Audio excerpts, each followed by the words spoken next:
Hello, hello, hello, and welcome back to the Believe in Lions podcast. I'm your host, as always, at Javanaugh87, Jack Kavanaugh, joined by the all pro safety, the guy who knows more or has forgotten more about the NFL than I could ever hope to know, interception leader, Lions safety, Glover Quinn. What's up? What's up? What's up? Just enjoying the day. It's beautiful up here right now. Enjoying the Lions win from Sunday and get to enjoy talking to my favorite co host who maybe one day gets promoted to head coach, even immediately.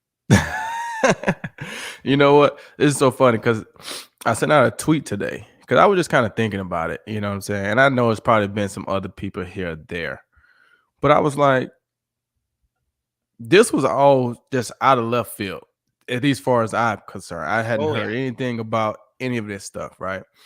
And so it just had me wondering. I wonder if Jim Irsay started a new trend. Because if you remember a couple years ago, all the coaches were older guys, right? Just older men or whatever. And then all of a sudden, the Rams hired Sean McVay, who was 32 years old at the time, to be the head coach. And everybody was like, oh, wow, he got players that are older than him, yada, yada, yada. Because I think I was probably 32 or 31 at the same time that Sean McVay got his job. So I'm like, wow, me and Sean McVay are the same exact age almost, right? And then all of a sudden, you see another young guy get a head coach, then another young guy get a head coach. And, Sean McVay had success. So then you see all these young guys start getting head coaches, from Matt LaFleur to Zach Taylor to it's a ton of them, right? Kyle Shanahan. Kyle Shanahan. You got Mike McDaniel in Miami right now. Like, so you just start seeing a wave of young guys. So it's like teams were looking for that next young coordinator that could be a star. You got Robert Saleh in there. Like, they looking for that next young genius, right? So then this week, Jim Irsay pulled something out of left field. This guy has zero head coaching in NFL experience, probably hardly any zero coaching experience in the NFL. But what he has is, like he said today in his press conference, or maybe yesterday, I got 14 years of service in the NFL. I've played in many big games, including Super Bowls, championships. I've played with Hall of Famers. I know what it's like. I know what it looks like. I've done it. I've been Pro Bowler and this. Like, I may not know all the answers, but I won't back down. I want this. And like, just the energy that I felt when I saw that, it was just like, when you're a head coach, it's not always about knowing all the answers. It's about, can you get guys to follow you? That's what it's about. Can I make you believe in something that you don't really believe in? And you have these players who've been great in organizations. They got great relationship with the organization, with the ownership, and all this and this and that. They're trusted because of what they've done in this league. And you know what? I don't really know if you can be a head coach, but I know you were a great player. And if you can put that same energy and effort into being a great coach, I think you'll be successful. I don't know. We may see. I wonder if Jeff Saturday has some success. I wonder if you'll start to see more teams that kind of just grab a player that got some coaching capability, that they think great leader, great player, great passion, great love for the game, and give him a chance. I think you might be onto something here because even before Jeff Saturday just skipped right to head coach, we've been hearing these names. Hey, these guys are the up and coming head coaches. They're assistants now, but D'Amico Ryans, he goes from linebacker coach to defensive coordinator to saying, "Hey, I know I'm in the running for this head coach job, but I'm actually taking myself out of it because I want to learn a little bit more." And then you have Wes Welker, who is up and coming as a potential head coach of the future. Dan Campbell played in the NFL with so many of his coaches there. So I really think you might be onto something. And the Texans tried to do this with Josh McCown, the quarterback, and people really were not ready to accept that. That's part of why people think they went with Lovie Smith, was to get someone firmly established after the rumors of trying to go too young. But if this works, could we possibly see a team offer Peyton Manning, say, whatever they can to sign him, or Tom Brady, or Right. I, all these I- offensive linemen, the secondary, even Glover Quinn could be hey, getting just an I, offer. I I think that could be a wave because nowadays, especially in this new age of kids and new age of football, you need people that can relate. You need people that know how to understand and help these young guys. And a lot of these young players, they do not connect with these older coaches who are not up on social media. They're not up on the new lifestyle and all these different things that cause little disconnections with the player and the coach. And yeah, you gotta have some rules and you gotta have some regulations, and this you like you gotta have all those things. But I think some of these young players that these new generation of players know, they grew up watching. I think they have more respect probably for some of these guys as head coaches than some of these older guys that they don't even know who they are. They don't even know who some of these guys are. And now you're trying to coach me in football. This new young generation of kids is just not a connection there. And I think that's why you start seeing the Sean McVays have so much success because they come in, you know, they have a different environment, a different swag. They let people have a good time. It ain't so this, it ain't so that. You know, that's one of the things. And Pete Carroll has been able to do it in Seattle, but he's an older guy, but he has a young soul. He looks like he has a lot of fun. He let the guys have a great time, and people talk about how much fun it is to play there. So I think those are a lot of things that you see, and I think a lot of these owners are going to want to start having players that play the game, know what it looks like, know what it's supposed to feel like, and can demand respect from their players. I think they're going to start getting more opportunities. And it sounds as though there is an ulterior motive too with going with Jeff Saturday, and that's the trust that Jim Irsay has in Jeff Saturday as a friend, as a colleague, as an employee, as a man.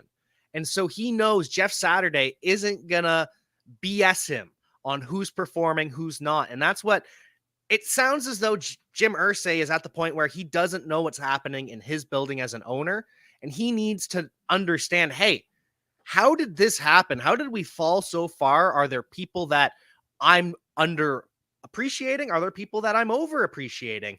So Jeff is going to come in there and be able to, as an outsider, say, I've got no loyalty to these guys. I'm not protecting this guy just for the sake of, we're buddies.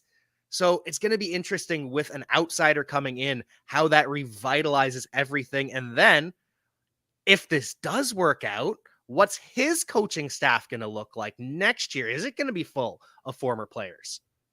Could be. I really do, because I think, like I say, these guys that you're playing against and you're playing with, they're so talented nowadays. You know, the thing that they're so talented, but I feel like they're missing out on a lot of coaching at the lower level, right? I don't feel like the football coaching at the middle school levels, the high school levels are great. I mean, these guys that are coaching in middle school and high school, they're teachers, and no disrespect to them, they're doing the best that they can, but they probably don't have a upper level education in football. So they're coaching these guys based off of what they remember from 15 years ago when they played high school football, right? And so the coaching that they're getting in middle school is not great, and that is not that, like I say, these guys are doing the best that they can, but you don't know what you don't know, right? And so then when they get to the high school level, it's the same thing. It could be a little better, but these guys that are high school coaches, they're teachers. When you go home at night, are you preparing for the football practice tomorrow, or are you preparing for the history lesson? Right? Are you grading test papers, or are you studying film? Right? What are you doing while you're sitting in class all day? You're not watching film, because if you are, you're not teaching your classes. So I just feel like it's a huge disservice to a lot of these players. And I know in the private sector, you can have just outside coaches that, you don't have to be a part of the, faculty and teach classes and all that stuff. But in the public school system here in Texas, it's not like that, because I wouldn't have a problem coaching high school football. I just don't want to teach. I don't want to be a faculty member. I don't want to, spend my time doing it. I want to spend my time pouring into these kids and trying to make them the best football players that they can be and help them get, a college scholarship and be able to go on and do something with their life. I don't want to have to sit there and teach class all day. And so a lot of these players are getting to the colleges and pros, and they're super talented, but they're so raw because they haven't been taught how to do things the right way. And then you get some of these coaches in the NFL that they never played, and it don't mean they don't know football, but it's a lot different trying to tell somebody what they should do when you're covering the fastest man on the field, as opposed to hearing it from somebody that did it, right? And like I say, I don't have anything against coaches that never play. I'm not saying that. I'm saying the new generation of players just may connect with these guys better. So I wouldn't be surprised if you don't see more of that. People having, you look at the line staff, we got a lot of ex-players on the staff. I think you're gonna see that. I think so too. And I almost kind of hope so, just to keep players around the game for longer, because it just makes the sport better. Just enjoy seeing stars of the past continue to be around. So I really do hope that it works out for the Colts so that we can see just a little bit more of this, because there are so many intelligent football geniuses almost that, because they coached, Ed Reed has talked about this in the past, where I was a player, but I was in all of the coaches' meetings anyway. So why am I not qualified to be a head coach? Why do I have to start out coaching high school and go to college and be a position coach? So I really hope we can see some sort of evolution of that, or even some type of coaching academy to help these coaches get the skills, at least the behind the scenes stuff that you don't see if you've never been given that opportunity. Just build up these people. And I'm gonna say it, and like I said, I take it back to the youth level. I really do, and I've said this before, and hope at some point this could probably catch some, some wind or whatever. But I feel like the NFL could put together a program. They don't have to be high schools paying former players to coach, right? It could be the NFL has a program, because think about all the players that get cut every year. Think about all the guys that retire from football that they may not want to coach at the NFL level because it's a lot. They got families, they don't want to go back and coach NFL. They may not want to coach at the college level. It's a lot of traveling, it's recruiting. Like, they may not want to do that. They may want to coach at their local high school that's 2 miles down the street. They may want to be a part of the youth life. They may want to catch these kids in middle school and teach them that part, but they can't do it because they don't teach, or they don't this and on that. Like, you got all these players. If you look at the basketball, you look at baseball, you got so many former players that give lessons and do this and get baseball teams and coach. Like, you get all these guys that do this, and they impart all this information of wealth and to these young kids at a young age. But in football, we don't really get enough of that from more of the guys that play. Because if they want to get into coaching, unless they just volunteering to coach Little League, they got to go to the college level, or they got to go to the pro level, or they don't get paid to do it. The NFL could put together some kind of program, some kind of benefit to where, hey, if you want to coach at your local high school, hey, man, let's figure out a way to get you on the staff. Yeah, you may get help from some of the teachers and this and this and that. But like I say, at the end of the day, while they're in class, I'm studying, I'm preparing, I'm getting ready to teach these young men how to be better. I just need them to help. Or the NFL helps you fund the staff, right? But I think it'll just make the game better. It'll make the players better. And the better the players are, the better the game is going to be. And you will be better if you're getting taught at an early age some of the things that you should be knowing, and you're not having to wait till you get to high school or or college or even pro to learn some of these basic things.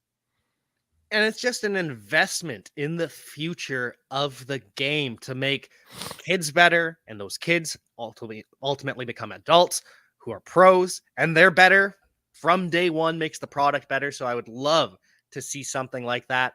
And I would love to see Glover Quinn be able to coach and put together his own staff. So we were talking about this the other day, but if you had to build your own staff, what would you be looking for, and who would you be looking for at some of the key positions? Obviously, offensive coordinator, defensive coordinator, special teams. But then, of course, as a former DB, I can only imagine that you would be picking someone top shelf for the DB coach as well. No question. I would treat my staff just like you look at players. And as players, everybody say they want you to be what? Smart, fast, physical. I want my coaches to be the same way. I want them to be smart. I want them to be fast. I want them to be fit. I want them to be the same exact way. Why? Because we got to have smart players. And when you got smart coaches and smart players, you can do a lot of different things. When you don't have smart coaches, it's tough. When you don't have smart players, it's tough. But when you got smart coaches who understand how to do stuff, it's not afraid to push the envelope on things that can be done. Not afraid to say, hey, I trust you guys to get this done. Let's get it done. Right. But then you got to have smart players that can go out there and see situations and see formations and get those things done that we talked about in the meeting room. Right. The old lineman. You got to have physical guys that can block and understand, snap counts, understand situational football. You got to have all those different things. That's how you win the game. You got to do the little things right, and the big things take care of itself. Let's be on time. Let's not be late. Let's not do the things that's going to hurt us. Because if you don't hurt yourself, you're going to give yourself more of a chance to win. So that'll be some of the things that I would be looking for. Definitely be looking for players that played, that were smart players, right? Physical players, understood how to play the game the right way, guys that I respect. And I wouldn't have a problem finding an older coach that I respect to be more like an advisor, a mentor to kind of like, you know what I'm saying, be that role. But it would be a great atmosphere. But we're gonna work hard. We're gonna understand that when we're at work, we're working, and when it's time to go and play, we're gonna have a good time, right? We're going to take care of our job, and we're going to get things done that need to be done. We're going to put in the energy. We're going to put in the effort. And when it's time to go home and be with your wife and kids or whatever, then we're going to do those things. So that just is that's how I am. That's how I would be. And, if you couldn't commit to that as a coach, then I had to find somebody else. Are there any names from your past that you've played with that would be like, hey, this is the first guy I'm calling for this position? And to that same effect, you talk about an older coach. Jim Caldwell did coach both you and Jeff Saturday. So there's a little bit of precedent here with Jim Caldwell disciples going on to be head coaches now. Right. I mean, but that's the kind of player Coach Caldwell was looking for. Smart, fast, physical guys. So if you get smart guys that were good players, they're gonna have a better chance to be coach. Like guys that were coach, like Ed said, guys that were coaches on the field. I mean, like he said, I was in a leadership role for 6 years in Detroit. 6 years. Like I felt like I was a coach for 6 years. You know what I'm saying? Just all the conversations, the on the field stuff, the meeting room stuff, all these things. Like, no, you're not in charge as the coach, but those guys are looking at you on the field. Who's making the calls? Who's gonna do this? Who's gonna make sure this? Who's like you're the coach on the field. And you hear it a lot from coaches, right? He's like a coach on the field. Oh man, he's like a second coach out there, right? You need those guys, and a lot of times those guys can go on and be good coaches. So I don't know. I've played with a lot of great players, and a lot of these guys are doing different things. You know what I'm saying? I would have to figure out who will be interested in leaving what they're doing and coming to coach with me. But I definitely would take some time and assemble a darn good staff. I have absolutely no doubt about that whatsoever. And I am really excited to see how this plans out because you've already got Carolina Panther fans saying, hey, if the Giants can do it with Jeff Saturday, why don't we get Luke Kuechly to be our head coach now? And you can only imagine that it's going to take off from there. Every team that fires a coach now is going to be thinking, hey, well, what we've got this all time great. Why don't we call him Uh, up? and I wouldn't be surprised because, like you said, Luke Kuechly is a respected player from all these guys that from this generation.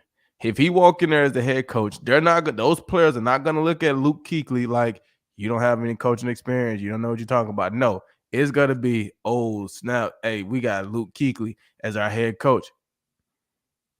He if he can put together a good enough staff, deliver his message, I think Luke Kuechly will be fine as a head coach. Because as a head coach, you don't have to call a single play. Yeah. Coach Caldwell was more of like a supervisor as a head coach. He let his offensive coordinator do his job. He let the defensive coordinator do his job. I'm just going to make sure that our team is ready to go. I'm going to make sure our game plan is good. I'm going to make sure that we are operating the way we're supposed to operate. But I hired you to be this guy. Be that guy. I want to empower you to be the best that you can be at your job. You ain't got to call a single play. You just got to make sure that everybody is doing what they're supposed to be doing and we're operating at a high level. Exactly. And so now that we've kind of talked all about the coaching side of the NFL, the changes that we're looking at going forward, probably time to get into some Detroit Lions talk. I don't know if you saw, but Kirby Joseph was the defensive player of the week for the NFC. And some good news with the concussion protocol. Of course, it's a day-by-day scenario, but he was limited yesterday, so I would expect him to be limited again tomorrow or today. And tomorrow, if he's full, he's likely playing on Sunday, which is great for the Lions. On the other side, though, Malcolm Rodriguez, he's dealing with an elbow injury, and Craig Reynolds, the RB3, has been sent to injured reserve. Yeah, that's tough for Craig. Kirby, these concussions are they're tough. It's Thursday. Generally, if it's not too bad, you can, they'll let you play after a week, but they're gonna make you ride this thing all the way out to Friday. And you got to get in to see the independent doctor to get cleared. But if things are trending in the right direction, he's not showing any signs of anything, it'd be good for him to get back out there, especially coming out the game that he had. But the Chicago game is going to be physical, and so if you're halfway not there, you might want to take another week. But Malcolm Rodrigo, if you can get to this point in the season and you got three guys that are well, I guess these are key guys. It's tough, man. Injuries hit everybody. Injuries hit everybody, man. And hopefully those guys are good. Like I said, I hate that for Craig, but that's part of the game, man. It is. We just have to continue to grind through it. But all things considered, the Lions are fairly healthy right now. Not too many people out of practice. Some guys limited, but a lot of guys are limited because they're sick right now. It's flu season. So it's just that time of year. Friday is really when we're ready to see, okay, who's actually healthy on this Lions team. And hopefully we're going to be at full health against the Bears. Coming off of this Packers win, but knowing you've still got a division rival coming up, what's the locker room like? You've said that everything's a little bit easier after a win, but it's still divisional week. So how does that play out? I mean, it's the Bears. it ain't a big week. It's a divisional game, and you understand that. You understand how they're gonna play. You understand it's gonna be a physical game. You understand all those things. Justin Fields is coming off of rushing for 170-something yards. So his mojo is high right now. They've been playing close games these last few weeks, and they haven't gotten a win. And so that they're going to be like, okay, this is a game that we can get a win, right? We can win against the Detroit Lions. We just got to go out and play the way that we know that we can play. So they're going to approach it like that. And so the Lions, you got to do the same thing. Like, you got to understand that, hey, we've been, playing tough games. We finally got a win. We beat a Green Bay team. And now this is another opportunity for us to get a second, win in the division. Let's go and beat both of these guys. And, you know, the division right now is not very good. The Lions at where they are, I mean, they beat Chicago. They'll probably be in second place in the division. If Green Bay lose next week, probably right. We're Yep. 2-6. Green Bay is what, 3-6? Yep. We win next week, we'll be 3-6. I mean, We'll yeah, be 3-6 and they'll we'll be be three three and and six. seven. All right. So, I mean, we'll probably be in second place. So, right there at it. So, no, you're probably not going to catch the Vikings. But at the end of the day, you want to still beat these teams in your division. So, I don't think it's that big of a week just because Chicago isn't very good and the Lions have been struggling as well. So, I think they're excited that they got to win. They're really focusing on themselves and, you know, just trying to play better, get healthy, play consistently. I don't think it's more so the big, oh, it's the Bears. The Bears aren't very good. What about playing in Soldier Field? What's the build up for that? Because it's an old stadium. It's a windy stadium. I've heard it's a cold stadium. So what is it like building up to that? And what was your experience like at Soldier Field? I used to love it. I loved the history of the game though. So I loved playing at these older historical stadiums. That was cool to me. The Chicago Stadium is cool for the history of it, but it's not a great stadium. The grass is awful. Yeah. At least back when I played. I don't know if they've changed it over the years, but People the still grass is complain about it all awful. the time.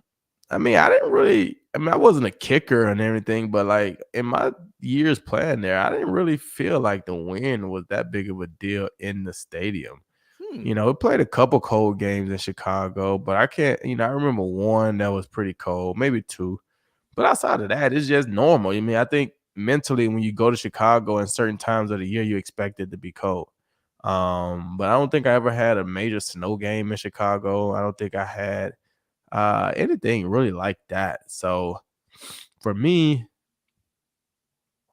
you know, it's just one of those things. You know, it's a good game. It's fun. I mean, we beat Chicago almost every year when I played there. Like Chicago was just, let's get back on track week. Let's go beat the Bears. Business as usual for the Lions. I love to hear that. I hope that's what ends up happening. If you had to predict how this game's going to play out, final score, what are you expecting? um, the thing that scares me is Justin Fields. The Lions have struggled all week. I mean, all year containing mobile quarterbacks.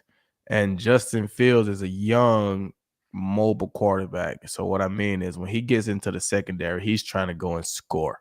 He's not trying to go somewhere and slide and live for the next, but he's trying to go put it in the end zone.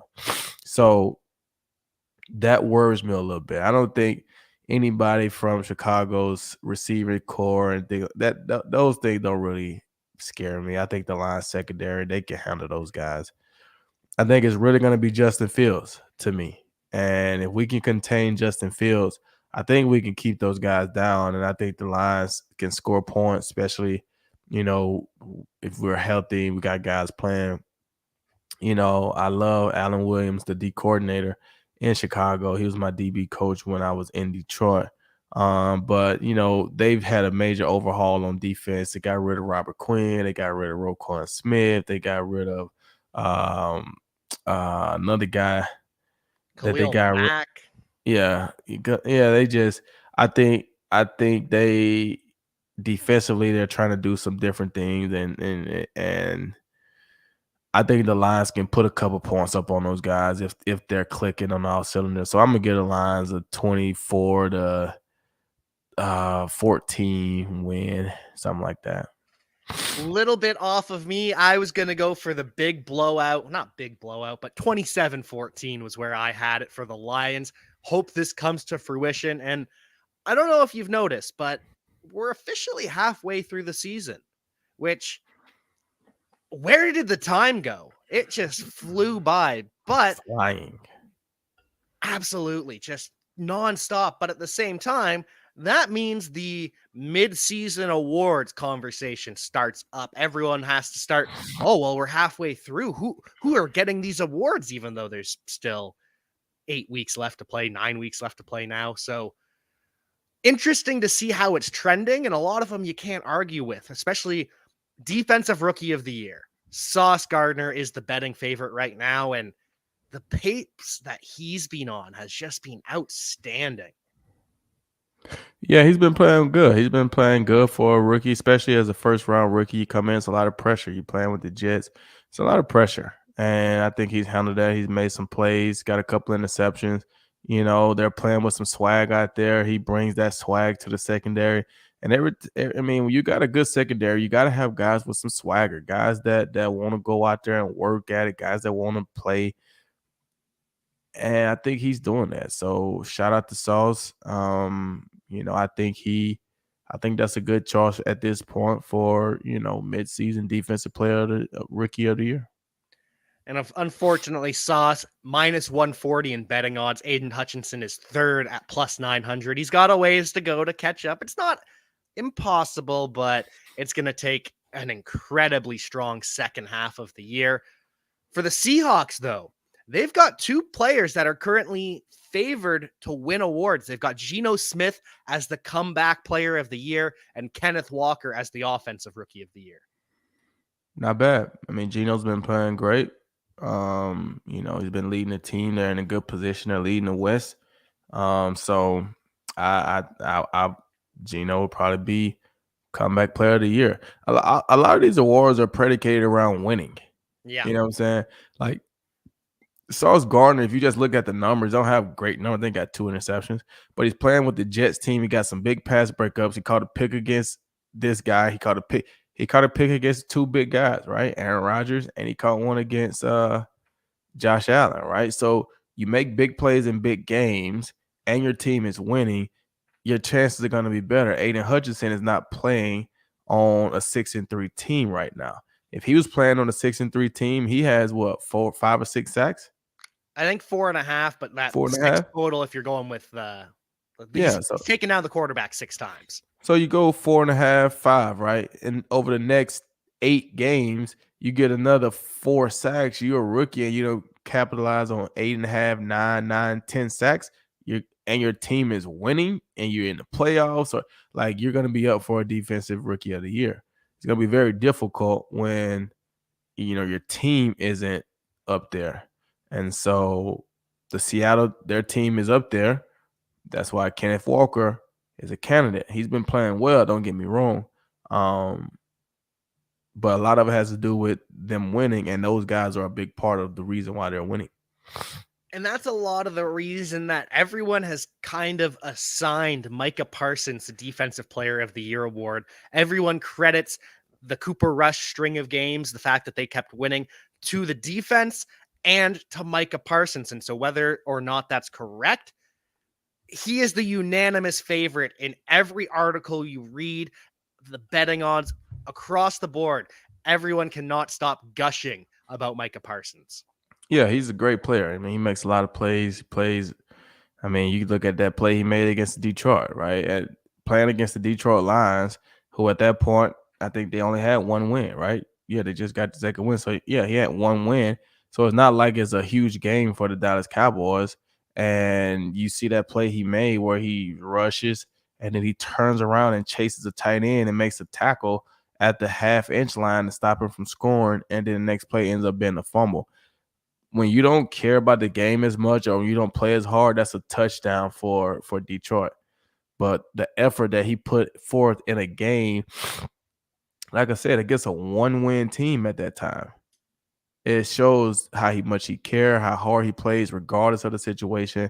And he's putting up numbers and he's showing that, he is probably the defensive player of the year at this point. At this point, and again, there's a lot of football left, so things can change. But of course, the media just has to start talking about this stuff as soon as we get to that halfway point. Oh, got to talk about the midseason awards. And so the final 2 awards, but everyone knows that MVP just means best quarterback. There's no way they're going to give any other position an MVP award unless history being broken isn't even enough at this point to give the MVP to a non-quarterback. So, of course, the top 3 are Mahomes, Jalen Hurts, and Josh Allen. But for the offensive player of the year, people are really starting to lean into Tyreek Hill, because even though Tua is more favored in the MVP vote, Tyreek Hill seems to be the favorite for the offensive player of the year, just because MVP means best quarterback now. Right, and I mean, I know we have our problems with that, but that's kind of true. In the NFL, it's very difficult to win without a quarterback. It just is what it is. I mean, you see it with Miami, right? They were 3-0 with Tua. Tua went down. They went 0-3. Now Tua's back. They didn't won the last three, or however it went, right? So it's very difficult to win without a quarterback. So the most valuable player on your team is probably the quarterback. This is what it is.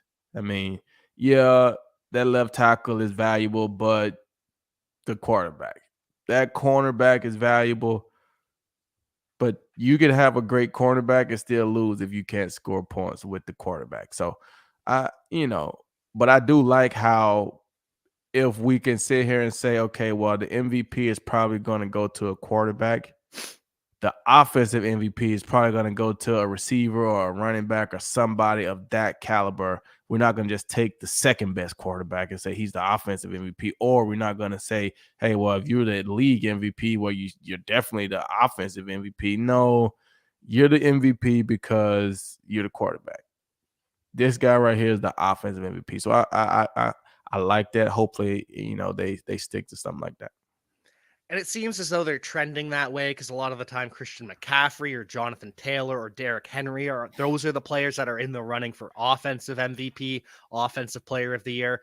Just, I like when people other than the quarterback gets the well-deserved credit. I'm not taking anything away from the quarterback. They are extremely important, but every story, every high profile image, every interview, it's all the quarterbacks. We got to give love to our receivers, our tight ends, our linemen, and especially our safeties like the all-pro Glover Quinn. Yeah, we're not going to get any consideration in MVP award. I mean, you can't get it with your team, but you're not going to get any consideration. I mean, you can go out there. I mean, Trayvon Diggs had 11 interceptions last year. I don't think he got a single vote for NFL MVP. So you're going to have to do. I mean, you look at some of the season Aaron Donald had, some of the season JJ Watt. Those guys are not getting league MVP. They might get defensive MVP, but they're not going to get them. So as a defender, I don't even know if you're even thinking about being a league MVP. I think everybody outside of the quarterbacks are looking for either offensive MVP or defensive MVP, because they know the league MVP is going to be a quarterback. This is what it is. It just is what it is, and we are here to tell you what is true, what isn't, sift through the narratives that the national media puts forward, sift through the fans' own narratives that they create while struggling through a long season, and we are here to just sort through it each and every week. Glover, such a pleasure as always getting to chat with you. Any pluggables you want to plug, or any shout outs you want to give before we get out of here? Nah. I think I say something every week. I don't really have much this week. Just, I'm in the same spot doing the same things over and over and over. So stay consistent. Follow your dreams. Stay consistent. Follow your dreams. Go Dirtbags. Check out Glover Quinn on all of his social media pages. Check out our sponsors, betonline.ag. And until then, we will see you next time. Peace.